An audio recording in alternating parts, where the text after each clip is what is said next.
Det her er så vores model, og vores idé er, at vi tænkte, at Vejle er heldig med fjorden, og derfor kunne vi tænke os at udnytte det, i stedet for at lukke den helt ude. Og i stedet for at se det som noget negativt, at vandstanden stiger med 0,25, så vil vi gerne udnytte det og se det som noget positivt. De sorte linjer på billedet, det er de gamle oprindelige, eller de nuværende linjer i Vejle omkring fjorden,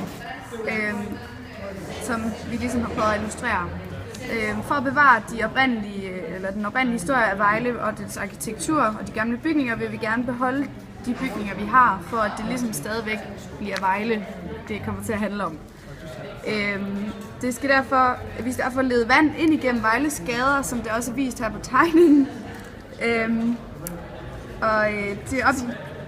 Det er op imellem husene. Det er derfor, at man kan se, at det blå her, det er vand ind imellem de forskellige lilla og orange og lyserøde huse, der er rundt omkring. Som der blev sagt før, så stiger vandstanden med 0,25 meter omkring 2050, og det vil vi prøve at forebygge ved at netop hæve husene, og så lede vandet ind under dem og rundt omkring dem. For at transportere os vil vi derfor have nogle vandcykler, hvilket vi har nogle, for eksempel de orange prikker, og vandcyklen er også illustreret herovre i siden, som værende en vandcykel med tag over, så man heller ikke bliver våd, når det regner. Derudover vil vi have fortovene, som er vist på den anden tegning, vi har, så man kan se, at der både bliver aktivitet for at gå og for at cykle, og det vil derfor også motivere Vejles borgere.